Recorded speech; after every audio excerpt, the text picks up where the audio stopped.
성령으로 충만함 받은 성도들은 나가서 담대히 말씀을 전했습니다. 이게 교회의 대외적인 모습이죠. 외형적인 모습이 하나님 말씀을 담대히 전하는 것이었습니다. 그리고 이것은 이들이 기도한 그대로였죠.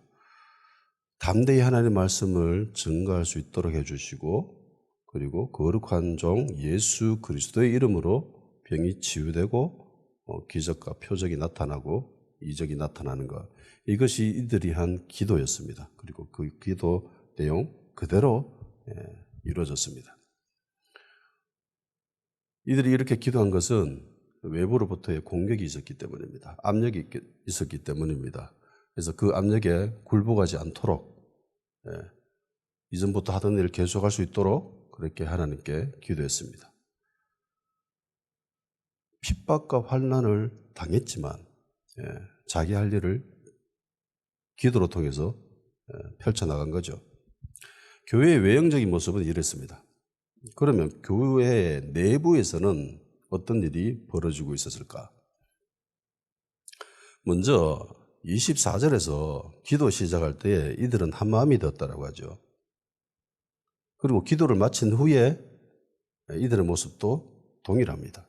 32절에 이들은 역시 한마음과 한뜻이 되었다라고 합니다. 근데 한마음과 한뜻이 되었는데 여기에서는 좀 다른 방향으로 흘러가기 시작합니다. 32절, 믿는 무리가 한마음과 한뜻이 되어 모든 물건을 서로 통용하고 자기 재물을 조금이라도 자기 것이라 하는 이가 하나도 없더라. 24절에서는 한마음이 돼가지고 기도를 했는데 여기서는 한마음이 돼가지고 물건을 서로 사용하기 시작했답니다. 공유한 거죠. 공유 경제가 여기에 등장합니다. 앞으로의 화두는 공유 경제라 하면서 뭐 차도 나눠 타고 사무실도 나눠 쓰고 모든 물건을 나눠 쓰는 이런 공유 경제가 발전할 것이다라고 이야기를 하는데 이미 초대교회 때 공유 경제가 실행되고 있었습니다. 완벽하게. 내 건데 그 누구도 한 명이라도 조금이라도 야 이거 내 건데 라고 이야기하는 사람이 없었더라는 거예요. 신기하죠? 야, 니 왜 내 거 쓰는데? 이렇게 이야기한 사람이 없었습니다. 야, 사용은 하더라도 사용하는 거는 좋다. 근데 주인한테 먼저 이야기는 해줘야 되는 거 아이가? 뭐 조금 좋은 사이면 이렇게도 이야기하죠. 혹은 사용하는 사람이 야 이거 내 좀 써도 되겠나? 라고 주인한테 가서 물어보는 그런 일조차 없었다는 겁니다. 신기하죠? 왜 이런 일이 벌어졌을까요? 근데 여기서 더 충격적인 거는 예수님이 이렇게 하라고 한 적이 없었다는 겁니다. 사도들이, 제자들이 성도들을 향해서 우리 이렇게 하자라고 이야기하지도 않았다는 겁니다. 이게 자연스럽게 벌어진 거예요. 그 누구도 이야기하지 않았는데 초대교회 성도들은 성령으로 충만해지고 자연스럽게 이런 모습을 갖추게 된 겁니다. 근데 이것은 처음 있는 일도 아니죠. 이미 예전에 한번 경험했었습니다. 사도행전 2장 44절에 이미 나오죠.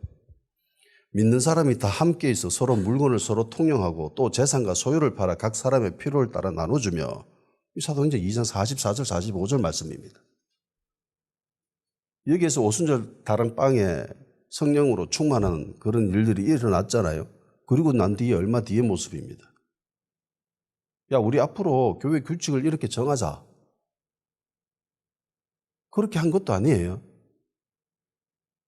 재산을 팔아가지고 헌금해라. 그렇게 강권하지도 않았습니다. 야, 그렇게 해야 복 받는데, 야, 그래 안 하면은 니 혼난다, 큰일 난다, 하나님으로부터 떼찌한다. 뭐 이렇게 한 적도 없습니다. 제도화하거나 규율로 정하지도 않았는데 이상하게 사람들이 이렇게 바뀌었습니다. 자발적으로. 왜 이렇게 됐을까요? 내가 이 본문을 처음 읽었을 때 기억납니다. 그 처음이랑 그냥 단순히 읽은 처음이 아니라 이 말씀이 내 안에서 실제화되어서 내가 이걸 한번 행동으로 옮겨보고자 하는 그런 상상력을 펼치면서 그렇게 깊이 한번 생각해 본 적이 있었습니다. 야, 이거 감당하기 힘들어요. 없는 사람이면 괜찮겠죠. 그런데 조금이라도 재물이 있는 사람이라면 이게 쉽지 않아요. 그 당시 내가 가지고 있는 것은 집불도 없었습니다. 아무것도 없었는데도 불구하고 이 말씀을 실제화시키기에는 너무나 부담이 됐습니다. 하물며 돈 있는 사람이면 부자라면 이 사람이 이 말씀이 어떻게 다가올까요? 굉장히 큰 압박감으로 올 겁니다. 그때 어린아이 같은 마음으로 야, 교회 모습이 이래야 되지 않겠나라는 생각을 한 적이 있었습니다. 왜 이들은 이런 모습을 보이게 되었을까? 결정적인 것은 성령으로 충만해진 이후에 벌어진 모습이라는 거죠. 성령 충만 받기 전까지는 사람들이 이러지 않았습니다. 그런데 성령으로 충만함 받고 난 이후부터 사람들이 이렇게 바뀌었습니다. 성령으로 충만하다는 것은 하나님의 영으로 가득 차 있다는 거죠. 하나님의 영이 내 안에 가득한 상태를 우리는 성령 충만이라고 합니다. 하나님의 영으로 가득 차 있으면 그 사람이 하나님의 일을 생각하겠지요. 하나님의 일을 이루려고 하겠지요. 그죠? 근데 성령으로 충만하지 않고 자기 자신으로 충만해진 상태라면은 자기의 일을, 육체의 일을 이루려고 하겠지요. 자기의 욕심, 자기의 이기적인 방향대로 끌려갈 겁니다. 그리고 성령의 일과 육체의 일은 서로 대척점에 있습니다. 같이 할 수가 없어요. 자석의 N극과 S극은 정반대에 있죠. 같이 할 수가 없죠. 공존할 수가 없습니다. 마찬가지로 성령의 일과 육체의 일은 함께 할 수가 없어요. 성령의 일로 가면 육체의 일은 죽고요. 육체의 일을 가면 성령의 일은 죽습니다. 이게 성경에 기록되어 있죠. 갈라디아서 5장 16절에서 24절까지 말씀입니다. 한번 볼까요? 갈라디아서 5장 16절에서 24절까지입니다.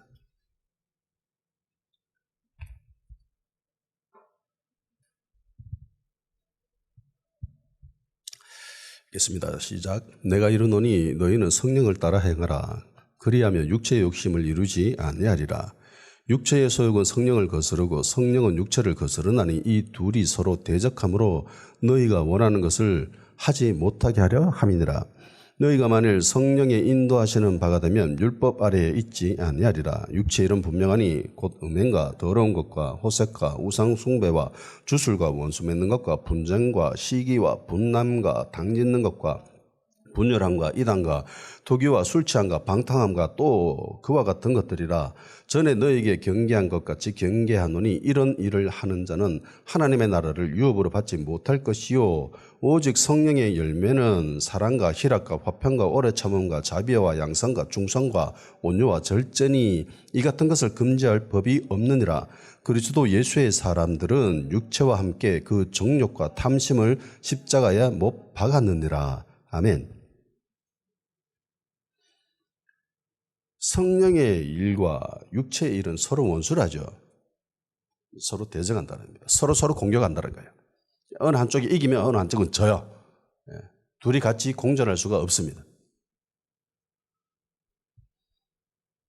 육체가 이루려고 하는 것은 늘 인간의 본성과 연결되어 있습니다. 인간의 본성. 우리가 흔히 이야기하는 인간의 본성이라고 하는 것은 절대적으로 인간의 이기심에서 비롯합니다. 인간의 3대 욕구가 있습니다. 수면욕, 식욕, 배설욕 혹은 성욕이라고 하는데 이거 다 자기 거죠. 자기가 그렇게 하고 싶은 거예요. 현대적으로 재해석한 놓은 것이 있습니다. 이게 무노동, 많은 재산, 신나는 소비. 좋죠. 일 안 하고 돈 많고 그 돈으로 막 사용하고. 금수저가 이런 모습이잖아요. 모든 사람들이 금수저를 원하잖아요. 일 안 하고 돈 많이 막 마음껏 쓰고 막 신나게 소비하고 하는 그런 삶의 모습. 이게 절대적으로 인간의 이기심에서 출발합니다. 그런데 갈라디아서에 소개하고 있는 육체의 일 역시 인간의 이기심에서 나오는 거죠. 자기 욕심에서 나오는 것들입니다. 육체의 일은 분명하다. 이거 다 이기적인 모습에서 나오는 거잖아요. 그런데 재미난 거는 여기에 이단도 이게 대부분 사람들, 많은 사람들이 이단을 영적인 것이라고 해석을 하는데 이단은 영적인 현상이 아닙니다. 이단은 육체에 빠진 사람들이 하는, 저지르는 행위입니다. 육체에 속한 사람들이 이런 일을 해요. 영적인 사람들이 아닙니다. 잘못 알고 있는 거죠. 분명히 성경에서 이야기하잖아요. 당짓는 것과 분열함과 이단은 육체의 일이다. 영적인 일이 아니에요. 그런데 성령의 일, 그리고 그 열매는 늘 이타적인 모습을 취하고 있습니다. 그죠? 성령의 열매는 사랑, 희락, 화평, 오래 참음, 자비, 양성, 충성, 온유, 절제. 이것들이 자기 이기심과 이게 상관이 있나요? 이건 이기심하고 상관이 없습니다. 오히려 상대방을 배려하는 그런 모습에서 더 많은 모습을 취하는 거죠. 타인을 위한 그런 방향으로 나아갑니다. 하나님의 영으로 충만해져 있는데 이상하게 그 모습은 다른 사람을 위해서 나타나는 모습이 많이 등장합니다. 그러니까 성령으로 충만해진다는 것은 인간의 본성을 거스른다는 뜻이죠.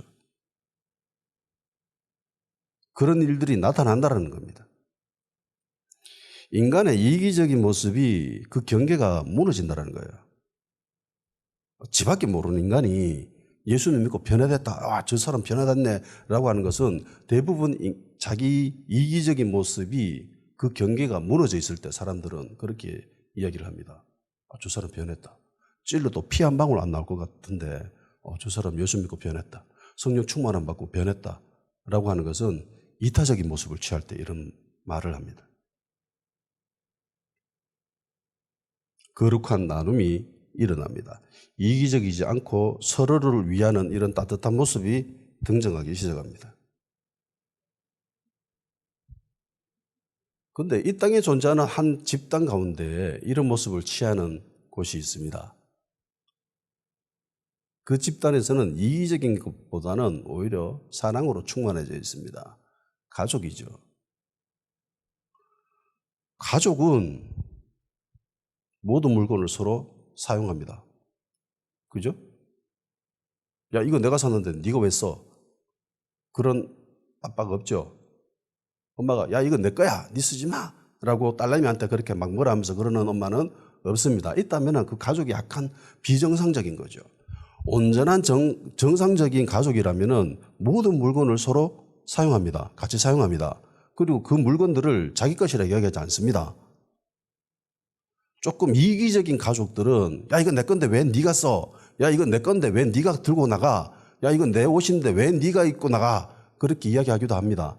그런데 좋은 가정의 모습은 아니죠. 사랑으로 충만한 정말 건강한 가족이라면은 그 물건들을 서로 사용하는 데 있어서 전혀 끄리낌이 없습니다.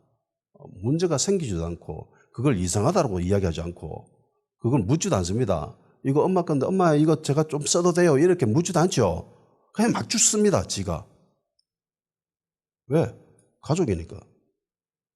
그러니까 초대교회의 이 공동체가 가족의 모습을 취했다라는 거예요.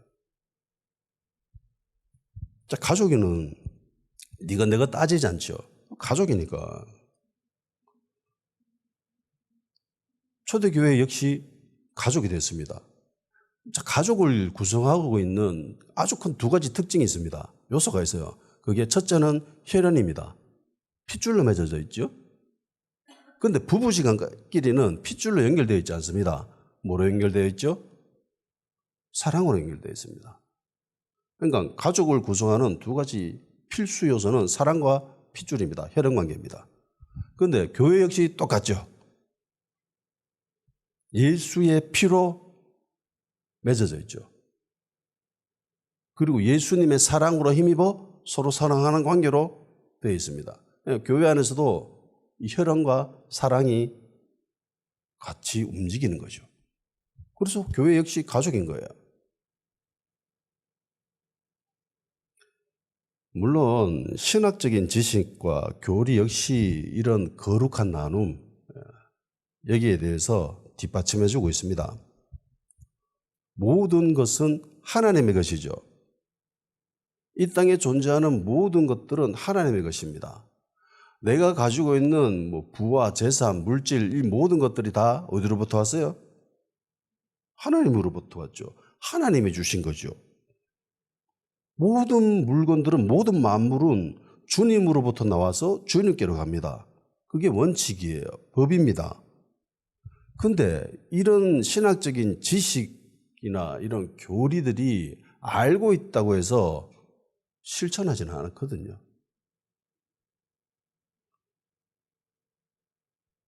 우리는 압니다. 이 내게 아니라 잠시 맡겨진 거다.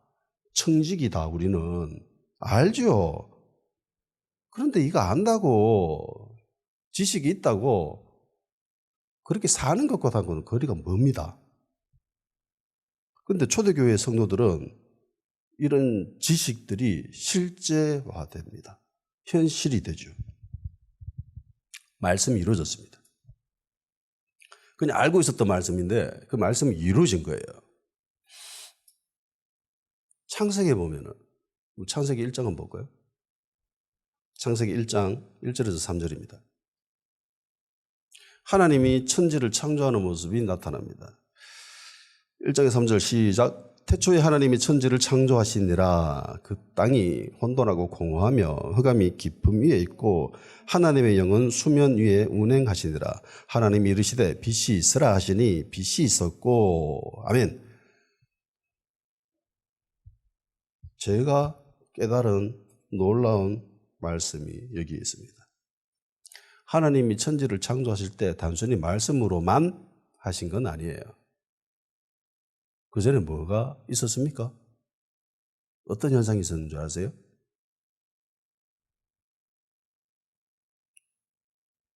하나님의 영이 활동하고 있었습니다. 움직이고 있었습니다. 하나님의 영이 막 활동하고 있는 그때에 하나님이 말씀하십니다. 빛이 있으라. 하나님의 영이 활동하고 운행하고 난 뒤에 말씀이 선포되었고요. 그리고 그 말씀이 실제화됐습니다. 이런 모습은 우리 안에서도 똑같이 동일하게 일어납니다.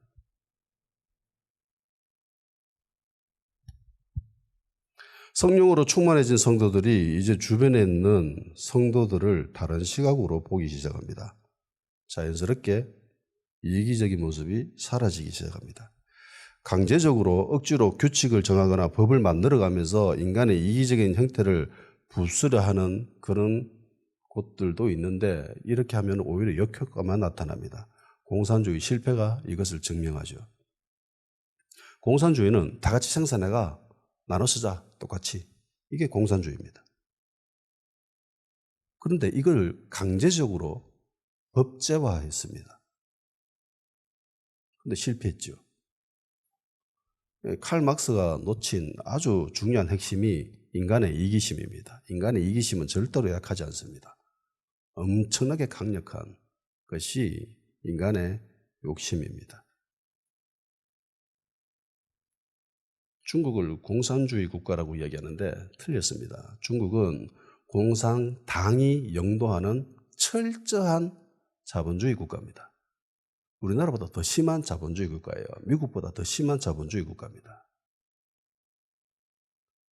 교회 역시 이런 모습을 강제화하거나 규칙화하게 되면 실패할 확률이 높아요.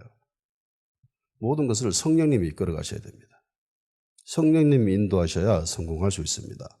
초대교회 성도들은 이런 모습을 보이는 결정적인 이유는 성령으로 충만해지고 난 뒤이죠. 그리고 그 이후에 말씀이 실제화되었습니다. 말씀이 실제화되기 위해서는요, 장벽이 꽤 높습니다. 근데 그 장벽을 깨 부술 수 있는 유일한 힘이 성령 충만인 거예요. 그러니까 성령으로 충만해져야 나의 이 이기적인 욕심, 이것이 깨 부술 수 있습니다. 그 경계가 박살날 수 있습니다. 자, 그렇다면은 초대교회 성도들은 왜 자기 물건을 자기 것이라 얘기하지 않았을까요? 뭐 답은 성령 충만이라고 이야기는 들었습니다. 자기 것이라 이야기하지 않고 서로 물건을 나눴습니다. 현실적으로 왜 이렇게 했을까요? 심지어 자기 재산을 팝니다. 자기 밥 팔고요. 자기 집 팔고요. 그래서 사도들 발 앞에 내어놓습니다. 초대교회 성도들이 자기 물건을 자기 것이라 하지 않고 거기에 있는 모든 사람들이 물건들을 서로 나누어 썼습니다. 돈 있는 사람들은 돈을 내놓고 재산 있는 사람들은 밥 팔고 집 팔아서 그 돈을 사도들한테 내놓습니다. 왜 이렇게 했을까요? 그렇게 할 수 있었던 힘, 원동력은 성령 충만입니다. 그런데 실제적으로 이들이 한 구체적인 이유는 뭐 때문에 이렇게 했을까요? 답이 34절에 있죠. 그 중에 가난한 사람이 없으니, 즉 가난한 사람이 있었다는 거죠. 교회 안에. 당시 빈부격차 굉장히 컸습니다. 그리고 공동체 안에 일부 부자들은 그 모습을 보죠. 가난한 사람이 있다. 못 먹는 사람이 있다. 이 물건을 사용하지 못하는 사람들이 있다. 옷이 없는 사람들이 있다. 그걸 깨달은 거예요. 가지지 못한 사람이 있었고 가진 자들이 있었습니다. 부자가 있었고 가난한 사람들이 있었습니다. 성령으로 충만해지고 난 뒤 이들의 눈에 가난한 사람들의 모습이 들어왔습니다. 그전에도 봤겠죠. 그전에도 봤지만은 별 상관이 없었습니다. 그저 남일처럼 여겨졌습니다. 그게 내 마음에 다가오지가 않았어요. 그런데 성령 충만 받고 난 뒤에 갑자기 그들의 모습이 눈에 확 들어온 거예요. 가슴에 팍 꽂히는 거예요. 그러면서 깨달아지는 겁니다. 저 사람 우리 가족인데. 그전에는 넘어갈 수 있었는데 이제 가족이 됐으니까 도저히 그냥 넘어갈 수가 없었다는 겁니다. 가족 가운데 누가 못 먹고 있으면은 그 못 먹고 있는 그 가족 구성원을 향해서 가족이 뭐라 해야 되겠습니까? 밥 먹으라 하겠죠. 못 먹고 있으면 밥을 먹입니다. 그게 가족이니까. 그전에는 내 일이 아니었어요. 남의 일이었습니다. 저 사람은 나랑 별 상관없는 사람이야. 그런데 성령으로 충만해지고 난 뒤에는 더 이상 남의 일이 아닌 거예요. 내 일인 거예요. 가족이 힘들어하고 가족이 배고파하고 가족이 굶주려가고 있는데 병들어가고 있는데 모른 척할 수가 없는 거예요. 더구나 사도들이 큰 권능으로 부활을 증언했습니다. 그리고 성도들이 큰 은혜를 받았다라고 하죠. 부활이라고 하는 것은 이상의 삶에 집중하기보다는 하나님 나라를 바라보게 만드죠. 그죠? 그러니까 하나님 나라에 비해서 이 땅의 삶을 굉장히 보잘것없는 것으로 여깁니다. 별 볼 일 없는 것으로 여깁니다. 부활의 그 능력을 가지게 되었기 때문에 이 땅에 있는 재물 별것 아니다. 중요하지 않다라고 생각하게 된 거죠. 오히려 이 재물을 가지고 하늘에 쌓아놓는 것이 훨씬 좋은 거야. 그렇게 생각하게 된 겁니다. 은혜를 받는 사람들은 한결같은 모습을 보입니다. 은혜를 받으면 사람들이 하나님의 일을 하기를 합니다. 그리고 막 베풀기 시작합니다. 나누기 시작합니다. 자기가 받은 거 어떻게 하면 돌려줄까 막 그런 생각해요. 지한테 별로 가지고 있지도 못함에도 불구하고 막 그걸 사람들한테 주려고 합니다. 제가 교회 와서 은혜 받고 난 뒤에 내가 가지고 있는 재물이 없었어요. 근데 내가 가지고 있는 능력 중에 몇 가지는 뭐 컴퓨터, 뭐 포스터 만들고 하는 거. 그래서 교회에서 일어나는 뭐 수련회라는 수련은 모두 제가 포스터를 만들어 줬습니다. 하고 싶으니까.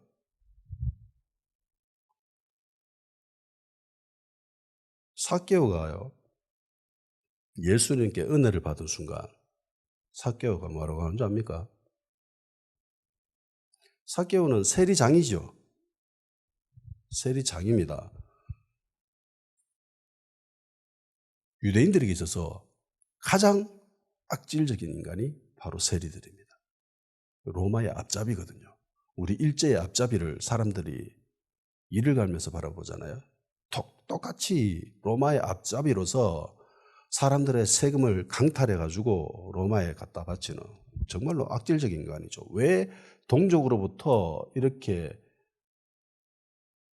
멸시받는 그런 소리를 들으면서까지 세리의 직업을 택했을까요?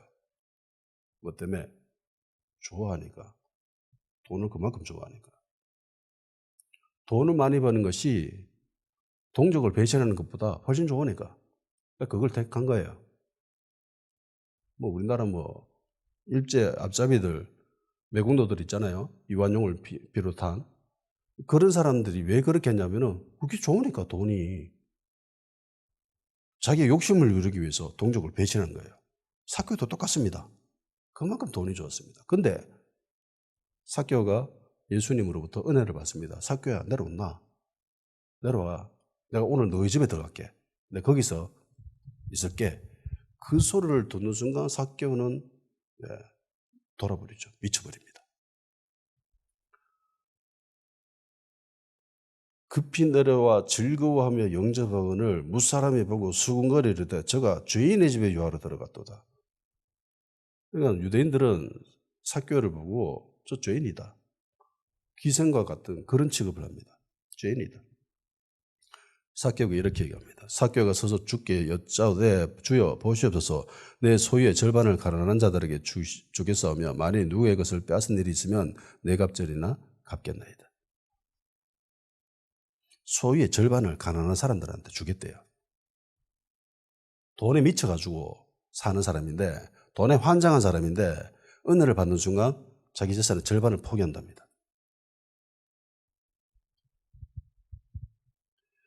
엘리사 역시 엘리야로부터 택함을 받는 순간 엘리사는 엄청난 감동과 감격을 경험합니다. 너무나 큰 은혜를 받죠.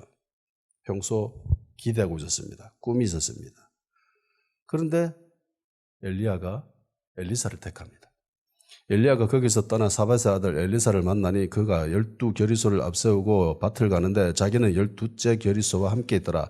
엘리야가 거리로 건너가서 겉옷을 그 위에 던졌더니 그가 소를 버리고 엘리야에게로 달려가서 이르되 청하건대 나를 내 부모와 입맞추게 하소서. 그리한 후에 내가 당신을 따르리이다. 엘리야가 그에게 이르되 돌아가라. 내가 내게 어떻게 행하였느냐 하니라. 엘리사가 그를 따라 돌아가서 한 겨리소를 가져다가 잡고 소의 기구를 불살라 그 고기를 삶아 백성에게 주어 먹게 하고 일어나 엘리야를 따르고 수종들었더라. 겉옷을 던져주는 것은 택한다라는 거거든요. 하나님이 말씀하셨습니다. 엘리사 택해가지고 네 뒤를 이어서 선지자로 세워라. 평소에 엘리사는 이걸 기대했습니다. 그리고 엘리야가 자기를 향해서 택하는 순간 모든 것도 다 포기해버리죠. 그리고 나누기 시작합니다.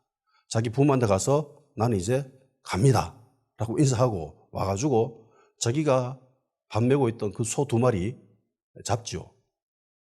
그 전기, 나무로 되어 있는 그 전기를 부서뜨려가지고 그걸로 뗄 까매가지고 소 2마리를 잡아가지고 굽습니다. 그리고 사람들한테 나눠 먹게 합니다.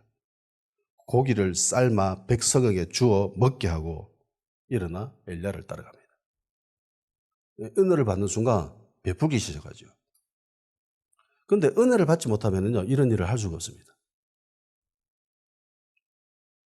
말씀을 듣고요, 그 말씀이 나에게 은혜가 되어야 베풀 수 있거든요. 근데 은혜가 안 되면, 말씀을 듣기만 하고 은혜가 안 되면은 행동으로 못 옮깁니다. 실제가 안 돼요. 안에 성령이 운행을 하셔야 이게 말씀이 실제가 되는데 그렇게 못 합니다. 대표적인 인물이 마태복음 19장에 나오는 청년이죠. 부자 청년. 어떤 사람이 죽게 와서 이르되 선생님의 내가 무슨 선한 일을 하여 영생을 얻으리이까? 예수께서 이르시되 어찌하여 선한 일을 내게 묻느냐? 선한 일은 오직 한 분이니라. 네가 생명에 들어가려면 계명을 지키라. 이르되 어느 계명이니까? 예수께서 이르시되 살인하지 말라, 간음하지 말라, 도둑질하지 말라, 거짓 증언하지 말라, 내 부모를 공경하라, 내 이웃을 내 자신과 같이 사랑하라 하신 것이니라. 그 청년이 이르되 이 모든 것을 내가 지켰사온데 아직도 무엇이 부족하니까? 예수께서 이르시되 네가 온전하고 잘진데 가서 내 소유를 팔아 가난한 자들에게 주라. 그리하면 하늘에서 보화가 내게 있으리라. 그리고 와서 나를 따르라 하시니 그 청년이 재물이 많으므로 이 말씀을 듣고 근신하며 가니라. 이 청년은 단지 말씀만 들었습니다. 그런데 그 받은 말씀이 은혜가 안 돼요. 은혜가 되는 데까지 나아가지 못했습니다. 그래서 그 말씀대로 하지를 못했습니다. 이기심을 떨쳐낼 수가 없습니다. 자기 욕심을 뿌리칠 수가 없어요. 부자 청년이 예수님한테 와서 물은 질문이 내가 무엇을 해야 영생을 얻습니까? 라는 거죠. 이미 출발부터 자기 개인적인 욕심에서, 이기심에서 비롯됩니다. 주님을 따르고자 하는 질문이 아니죠. 내가 어떻게 하면 주님을 따라갈 수 있습니까? 라고 질문한 게 아닙니다. 내가 어떻게 해야 영생을 얻을 수 있습니까? 라고 합니다. 그런데 자세히 보면 우리가 예수님 믿은 것도 역시 다 내 개인적인 이기심에서 비롯한 겁니다. 내가 구원받기 위해서. 그렇죠? 교회는 어찌 보면 다 이기적인 인간들이 모여 앉아 있는 거예요. 내가 천국 가는다는데, 내가 구원받는다는데, 내가 영생을 얻는다는데 거기에 빠진 사람들이 교회에 있는 거죠. 이건 지극히 정상이라고 할 수 있습니다. 그런데 이 부자 청년이 결국은 무엇이 더 중요하게 여겨졌냐면은 자기 공로, 자기 명예, 사람들이 자기를 알아주는 것, 그것이 더 강하였다는 것을 우리는 알 수 있어요. 많은 사람들이 자기를 인정해 주는 것, 그리고 그 맛을 즐기는 것에 빠져 있습니다. 그 맛에 나누고 구제하는 사람들이 있습니다.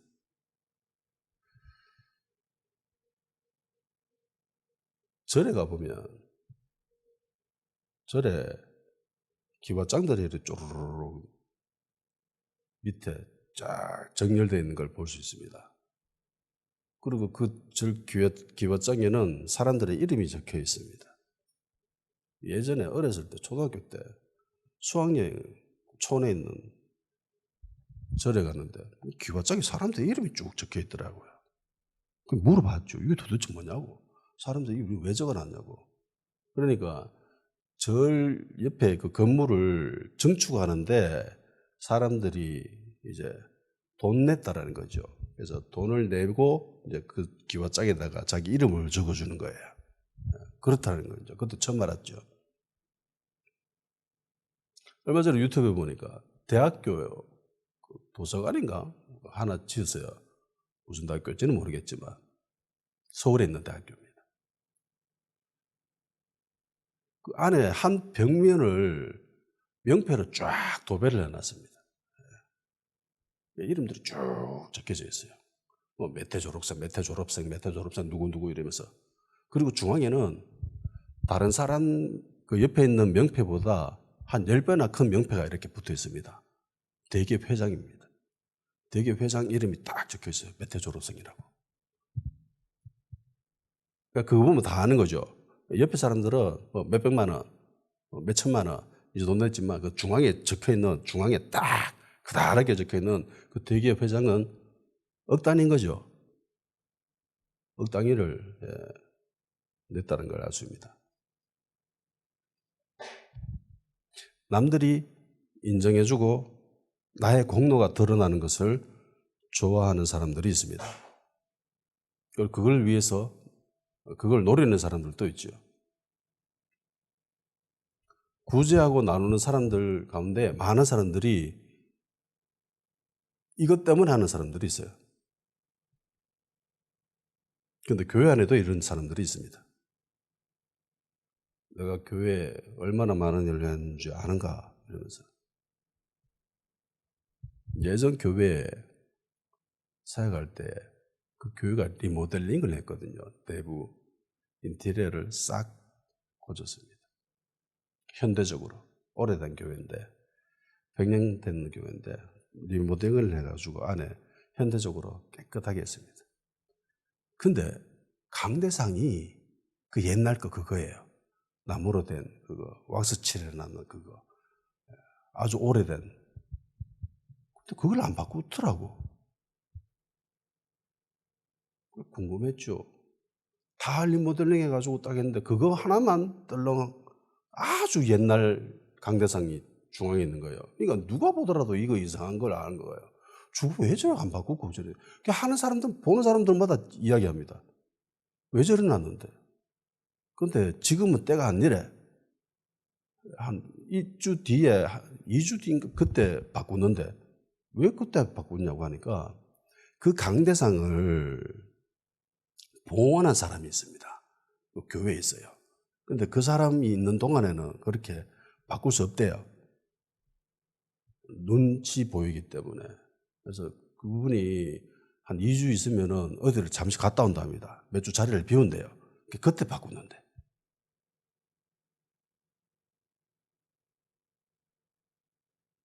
보는 가운데 바꾸면 이게 거시기 하니까. 난 그거 보면서 참 이상하다는 생각을 했거든요. 근데 사람들은 거기에 굉장히 신경을 씁니다. 아, 저거 내가 한 건데, 우리 집안에 한 건데. 그래서 함부로 못 옮기는 거예요. 못 바꾸는 거예요. 이거는 세상의 모습이지 교회의 모습은 아닙니다. 초대교회의 부자들이 자기 집을 팔았습니다. 지금도 집은 굉장히 귀하죠. 값 나갑니다. 지금도 밭은 굉장히 중요합니다. 그런데 이 당시 밭 주인이에요. 집 주인입니다. 얼마나 이게 엄청납니까? 귀한 겁니까? 근데 이걸 팔아요. 팔아서 사도들한테 줍니다. 그러면 사도들이 그걸 사람들 필요에 따라 나눠줍니다. 자기 이름을 드러내고 싶지 않겠어요? 야, 이거 내가 한 거야. 자기 공로를 드러내고 싶지 않겠습니까? 근데 그 누구도 그러지 않아요. 물론 뒤에 한 명이 이상한 사람들이 있지만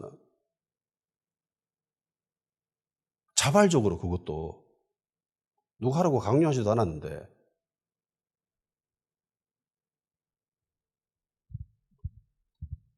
초대교회 성도들 가운데 그 누구도 공로주의에 빠지거나 인정해 주는 거 그걸 추구하는 사람들이 없었습니다. 자발적으로 했습니다. 자기 이름은 드러나는 것을 그렇게 좋아하지는 않았습니다. 이런 부자들의 모습 때문에 공동체 안에 가난한 사람이 없었습니다.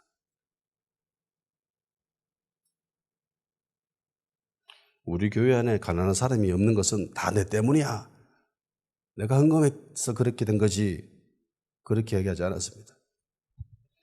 내가 집 팔아, 내가 밥 팔아가지고 너희들이 먹고 사는 거야 라고 의지되는 사람은 없었습니다. 여기서 굉장히 중요한 장면이 등장해요.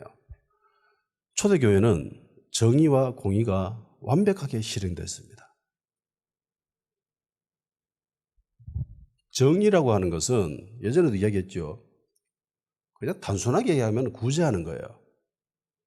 나보다 못 사는 사람을 향해서 구제하는 거, 베푸는 거, 그게 정의입니다.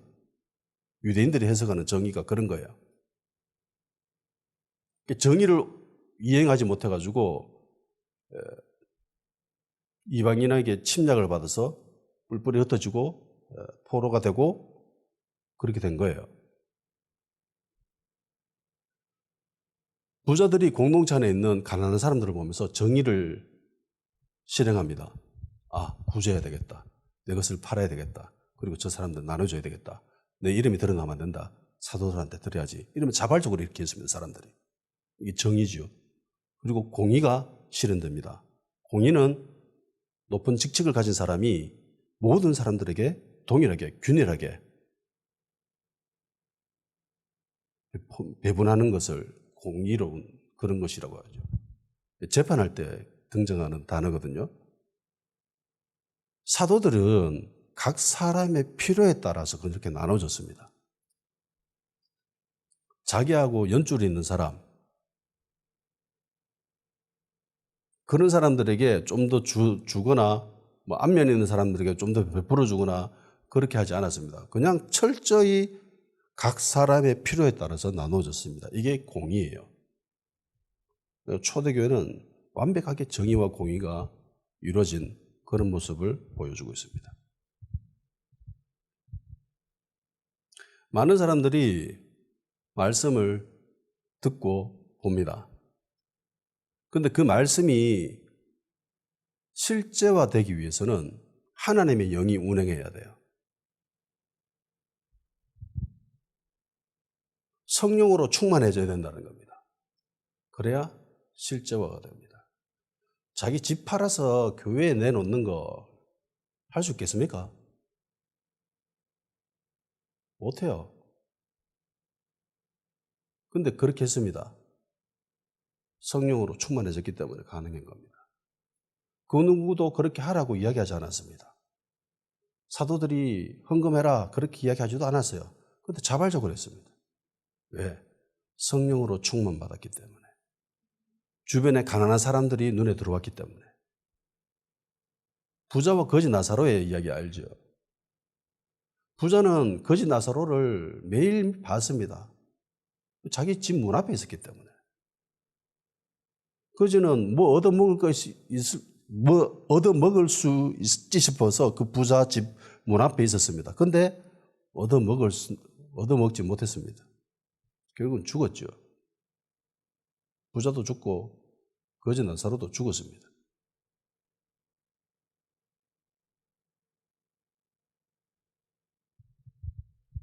지옥 가고 난 뒤에 깨달았습니다. 아, 내가 보살펴줘야 되는데 못했다. 내 사랑하는 가족마저 내 꼴 당하면 안 된다. 나사로를 보내주십시오. 우리 집에. 부자는 죽고 난 뒤에 깨달은 거예요. 그때 늦죠. 근데 성령으로 충만해지면은 그걸 깨닫게 된다는 겁니다. 그렇게 행동할 수 있게 된다는 겁니다. 부자가 교회 안에 있었던 부자들이 가난한 사람들을 보살펴주고 자기 재산을 팔아서 헌금할 이유가 있나요? 의무가 있나요? 없지요. 의무 없습니다. 예수님도 그런 말씀 안 하셨고요. 사도들도 그렇게 이야기하지 않았고요. 그냥 원론적인 그런 이야기들을 하셨지만은 그렇게 하라고 직접적으로 말씀하지는 않았습니다.